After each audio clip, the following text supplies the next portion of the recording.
Female reproductive system, human female reproductive system के बारे में पढ़ेंगे। ये पूरा डायग्राम जो है फीमेल रिप्रोडक्टिव सिस्टम को दिया गया है। इसमें प्राइमरी जो सेक्स ऑर्गन होता है वो 1 पेयर ऑफ ओवरी होता है, और जो सेकेंडरी सेक्स ऑर्गन यानी एक्सेसरी डक्ट होता है उसको जो है हम फैलोपियन ट्यूब, यूट्रस और सर्विक्स और वेजाइना, और जो एक्सेसरी ग्लैंड्स है इसमें मेमरी ग्लैंड आता है, और जो एक्सटर्नल जेनेटेलिया होता है फीमेल का उसको बल्बा कहते हैं। अब हम डिस्कस करेंगे ओवरी के बारे में।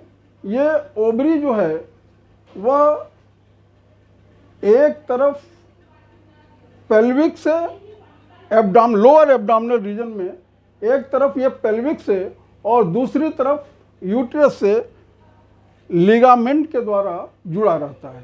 ये दोनों ओवरी जो है एलमंड शेप्ड होता है,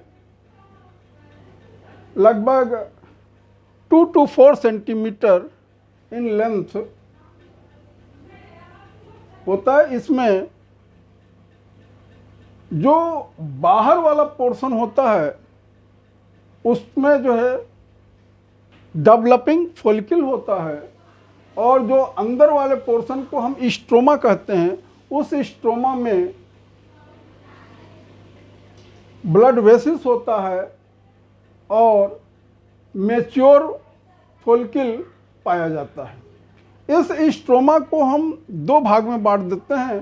कॉर्टेक्स, जो बाहर वाला भाग होता है उसको कॉर्टेक्स, और अंदर वाले भाग को मेडुला कहते हैं। ओवरी के अंदर ओवम का निर्माण होता है मियाटिक डिवीजन के फलस्वरूप। उसके बाद हम डिस्कस करेंगे ये ओविडक्ट, यानी कि इसको हम फैलोपियन ट्यूब कहते हैं। ये फैलोपियन ट्यूब का जो ओवरी के पास, और जो एक तरफ ये यूट्रस से जुड़ा रहता है और दूसरी तरफ इसका जो ये फनल शेप्ड जो चौड़ा भाग है, फनल के आकार का कीप नुमा, उसको इनफंडी, इस कीप नुमा स्ट्रक्चर को इनफंडिबुलम कहते हैं। और इसके ऊपर किनारे पर, मार्जिन पर ये झालर लाइक स्ट्रक्चर होता है जिसे फिम्बरी कहते हैं। ये ऐसा सेटअप होता है कि जब ओवरी से ओवुलेशन की क्रिया होती है तो ओवम डायरेक्टली इस फिम्बरी से होकर के इस फनल में आ जाता है। फनल जो इनफंडिबुलम है वो लीड करता है, खुलता है एक चौड़े भाग में जिसे हम एम्पुला कहते हैं, और एम्पुला एक नैरो यानी सकरे भाग में खुलता है जिसे इस्थमस कहते हैं, और ये ज्वाइंट हो जाता है यूट्रस कैविटी से। ये पूरा दोनों, ये इस्थमस, एम्पुला और इनफंडिबुलम, ये फैलोपियन ट्यूब या ओविडक्ट बनाते हैं। नेक्स्ट पोर्शन जो एक्सेसरी डक्ट में आता है वो यूट्रस होता है। यह यूट्रस यूरिनरी ब्लैडर और रेक्टम के बीच में स्थित होता है, पियर शेप्ड होता है, हाईली मस्कुलर होता है। ये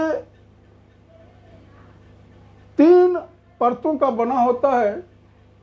जो सबसे बाहर वाली परत थिन होती है उसको पेरीमीट्रियम कहते हैं। अंदर वाली परत जो है हाईली मस्कुलर होती है, कनेक्टिव टिश्यू की बनी होती है जिसे मायोमेट्रियम कहते हैं। और ये मसल्स जो है डिलीवरी के समय बहुत तगड़ा, यानी बहुत मजबूती से जो है, स्ट्रॉन्गेस्ट जो है कॉन्ट्रैक्शन इसका होता है, जिससे जो है बेबी जो है वो बाहर निकल जाता है।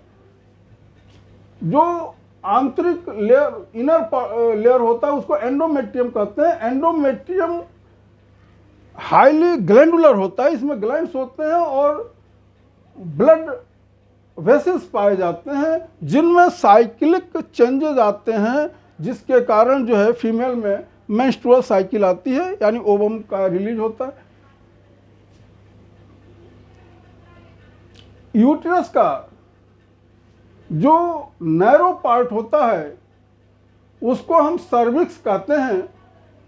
यह सर्विक्स जो है आगे चल करके एक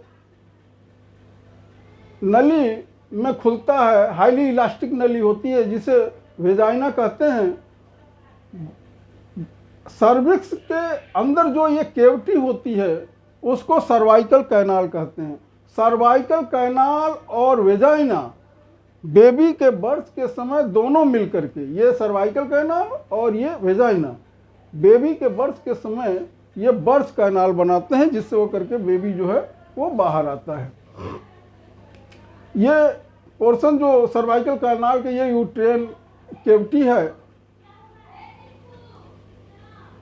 ओविडक्ट की लंबाई लेंथ जो है 10 to 12 सेंटीमीटर होती है।